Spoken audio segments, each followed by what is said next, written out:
Once there was a monk who had been living alone in the forest for many years. He had chosen a life of solitude to focus on his spiritual practice and to deepen his understanding of the world around him.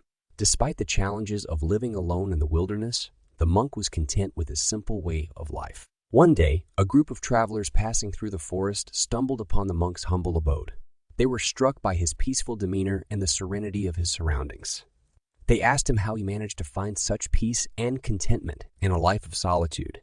The monk smiled and replied, "It is not the solitude that brings me peace, but the practice of mindfulness and the cultivation of a grateful heart."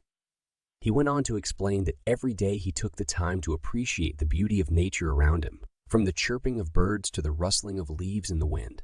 He found joy in the simplicity of his daily routine, which included meditation, tending to his garden, and walking in the woods. The travelers were inspired by the monk's words and asked if he had any advice for them on how they could find peace in their own lives. The monk replied, "The first step is to quiet the mind and focus on the present moment. Too often we are caught up in regrets about the past or worries about the future, but true peace can only be found in the here and now." He continued, "Secondly, we must cultivate a spirit of gratitude for all that we have, even the small things that we might take for granted. When we focus on what we have, rather than what we lack, we can find contentment and joy in even the most difficult circumstances." The travelers thanked the monk for his wise words and continued on their journey, but they could not shake the feeling that they had been given a precious gift.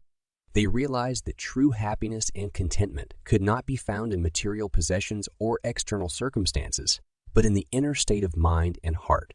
As the years went by, the monk continued to live a simple life in the forest, but his teachings and example had a profound impact on those who crossed his path.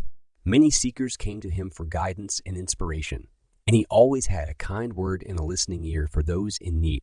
In the end, the monk passed away peacefully in his sleep, surrounded by the beauty of the forest he had loved and nurtured for so many years. His legacy lived on, however, in the countless lives he had touched and the wisdom he had imparted. For those who had known him, the memory of the monk's quiet strength and deep inner peace would remain a source of inspiration and motivation for years to come. There are several important lessons that can be learned from the story of the monk living alone in the forest. Mindfulness. The monk found peace and contentment by focusing on the present moment and being fully aware of his surroundings. By practicing mindfulness, we can learn to appreciate the beauty around us and find joy in the simple things in life.